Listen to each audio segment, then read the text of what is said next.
ये फिल्म एक सच्ची घटना पर आधारित डॉक्यूमेंट्री मूवी है जिसकी शुरुआत में हमें एक लड़की के मोबाइल स्क्रीन को दिखाया जाता है, जहां ट्विटर पर उसे गॉड गॉड नाम के यूजर का एक मैसेज आता है जिसमें वो कहता है कि तुम्हारे पर्सनल फोटोज लीक हो गए हैं और अगर तुम देखना चाहती हो तो ऊपर दिए गए लिंक पर क्लिक करो। जो देख कर वो लड़की घबरा जाती है, इसलिए वो तुरंत बिना सोचे समझे उस लिंक पर क्लिक कर देती है, जहाँ उसे उसके कुछ प्राइवेट फोटोज दिखाई देते हैं, जिसे देख कर अब वो और ज्यादा घबरा जाती है। और तब गॉड गॉड उसे उसका नाम, वो कहाँ रहती है और क्या करती है, ये सारी चीजें बताकर उससे कहता है कि अभी टेलीग्राम इंस्टॉल करो वरना मैं ये सारी फोटोज वायरल कर दूंगा। इसलिए वो तुरंत टेलीग्राम इंस्टॉल कर लेती है और तब गॉड गॉड अपने एंड चैट रूम में जाकर लोगों से कहता है कि मेरी जाल में एक और शिकार फंस गया है, जिसे पढ़कर सारे लोग एकदम खुश हो जाते हैं। और वहीं गॉड गॉड उस लड़की को मैसेज करके उसकी अश्लील फोटोज मांगता है, जिस पर डर के मारे वो लड़की उसे अपने फोटो सेंड कर देती है।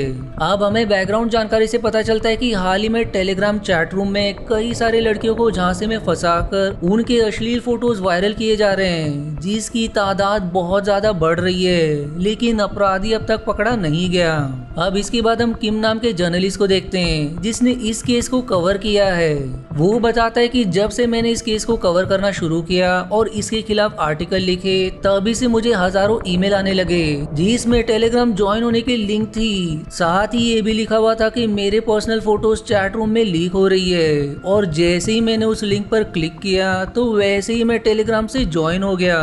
जहां सच में मेरी पर्सनल फोटोज थी जिन्हें आज तक मैंने किसी से भी शेयर नहीं किया था। जो देखकर तो मेरे पसीने छूट गए और वहीं सारे चैट रूम के लोग मुझे गालियां देकर मेरा मजाक उड़ाने लगे, साथ ही मेरे घर वालों को भी परेशान करने की धमकी देने लगे थे। अब किम आगे ये भी बताता है कि मुझे कुछ ऐसे भी ईमेल्स आए जिसमें कहा जा रहा था कि ये सारा काम बक्सा नाम का आदमी कर रहा है, जिसके बाद जोकर नाम के आदमी ने मुझसे कहा कि वो हमें अपना इंटरव्यू देना चाहता है क्योंकि उसके पास बक्सा की कुछ जानकारी है। इसलिए हमने उसे स्टूडियो में बुलाया है, जहां उसने हमें बताया कि उसकी दोस्त को भी बक्सा ने फंसाया था और वो ऐसी लड़कियों की तलाश करता है जिन्हें पैसों की सख्त जरूरत होती है, और वो उन्हें नौकरी का झांसा देकर उनकी आईडी, पर्सनल डिटेल्स और फोटोज मांगता है, और पेमेंट के समय पेमेंट इंफॉर्मेशन की मदद से उनके घर की लोकेशन निकाल लेता है, जिसके बाद वो उन्हें ब्लैकमेल करता है कि अगर वो उसे अपनी अश्लील फोटोज नहीं देगी तो उसके पास उसके घर का एड्रेस है, जिसकी मदद से वो उसे और उसके घर वालों के साथ बहुत बुरा करेगा।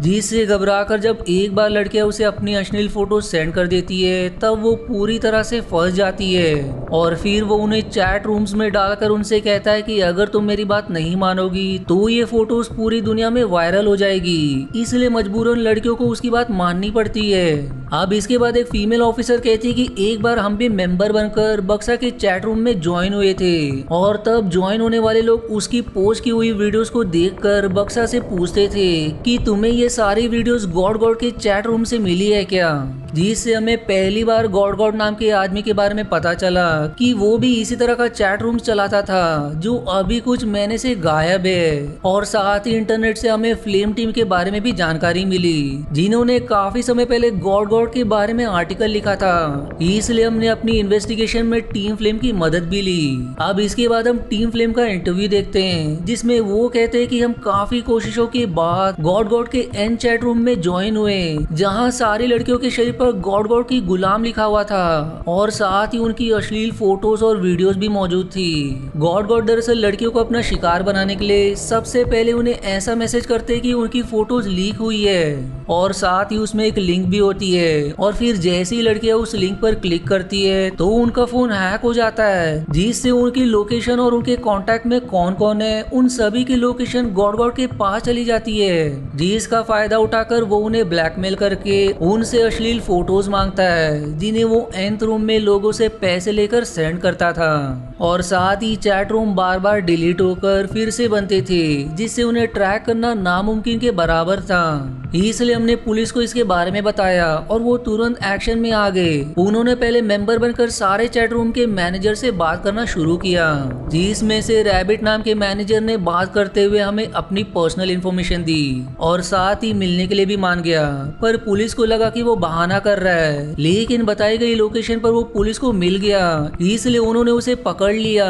लेकिन उसने कभी भी गॉड को नहीं देखा था और ना ही उसकी पर्सनल इन्फॉर्मेशन जानता था, इसलिए हमें उसके जरिए गॉड का कुछ पता नहीं चल सका। पर अचानक से ही गॉड ने चैट रूम में लिखा कि मेरी माँ फोन चलाने से मना कर रही है और तब से वो काफी समय से ऑफलाइन है। अब इस पर किम कहता है कि हमने बक्सा के खिलाफ भी एक आर्टिकल लिखा है ताकि ये मुद्दा पूरी दुनिया में फैल सके, लेकिन दुर्भाग्य से इस पर किसी ने उतना ध्यान नहीं दिया, जिसका फायदा उठाकर बक्सा ने हमें मैसेज करके कहा कि तुम लोग तो मुझे फेमस बनाते जा रहे हो और इसी खुशी में मैं अपने विक्टिम्स के ऊपर तुम्हारी टीम का नाम लिखकर उनकी वीडियोस वायरल करूंगा, जिसे पढ़कर मैं और मेरी टीम घबरा गई। लेकिन फिर भी हमने बदनामी की परवाह ना करते हुए इन्वेस्टिगेशन जारी रखी, जिसकी 2 महीने बाद एक टीवी शो डायरेक्टर चॉय अपनी टीम के साथ गॉड और बक्सा के बारे में दुनिया भर के लोगों से जानकारी इकट्ठा करने लगा। लेकिन जब वो ये सारी जानकारी और उनके चैट मेंबर से हुई बातों के रिकॉर्ड्स अपने शो में दिखाने वाला था कि तभी बक्सा उससे संपर्क करके कहता है कि अगर तुमने शो ब्रॉडकास्ट किया तो उसकी शिकार एक लड़की तुम्हारे ऑफिस की बिल्डिंग से कूदकर आत्महत्या कर लेगी। जो जानकर जर्नलिस्ट और शो की टीम के सारे लोग घबरा गए थे कि कहीं सच में बक्सा ऐसा ना कर दे, पर फिर भी वो हिम्मत करके शो को ब्रॉडकास्ट कर देते हैं, जिसे सारी दुनिया देखती है। पर तभी वो लड़की जो आत्महत्या करने वाली थी वो मैसेज करके कहती कि 2 दिन के अंदर मैं स्टूडियो की ऑफिस से कूदकर आत्महत्या करने वाली हूँ। और तब उसने अपनी एक फोटो रूम में भेजी जो उन्हीं लड़कियों में से एक थी, जिसे जर्नलिस्ट और पुलिस वाले मिलकर रूम में भेजी सारी लड़कियों की फोटो से मैच करके देखे और साथ ही उन्हें बैकग्राउंड में रखी उस लड़की की किताब पर उसका नाम और उसके स्कूल का नाम लिखा मिला, जिसकी मदद से पुलिस वाले तुरंत उसके स्कूल से उसके घर के लोकेशन निकालकर उसके घर पहुंच गए, जहां वो लड़की काफी ज्यादा डरी हुई थी। पुलिस ने उसे और उसके माता पिता को विश्वास दिलाया कि सब ठीक हो जाएगा, पर उनकी फोटोज हमें नहीं दिखाई जाती और वहीं सारे पुलिस वाले कुछ दिनों तक लड़की के घर और आसपास के इलाके में नजर रखे हुए थे ताकि वो आत्महत्या ना कर सके, जिससे वो लड़की बच गई। अब इसके बाद पुलिस वालों ने मिलकर बक्से की बिटकॉइन अकाउंट की जांच करना शुरू किया कि वो किस कंपनी के जरिए मेंबर्स के बिटकॉइन से जमा किए हुए पैसों को अपनी करेंसी में कन्वर्ट करता है ताकि वहां से उन्हें बक्सा की लोकेशन मिल सके। और तब उन्हें पता चलता है कि बेस्ट कॉइन नाम की कंपनी के द्वारा बिटकॉइन के पैसे को वो एक्सचेंज करता है। अब इतनी जानकारी पुलिस को मिल जाने पर रूम के सारे मेंबर्स घबरा गए कि कहीं वो फंस ना जाए और तब बक्सा ने उन्हें दिलासा दिलाया कि किसी को चिंता करने की कोई जरूरत नहीं है, आप निश्चित होकर मेंबरशिप ले सकते हो। और साथ ही वो उन्हें अपने नए बिट अकाउंट की जानकारी चैट रूम में सेंड किया ताकि सभी इस अकाउंट में पैसे डाल सके।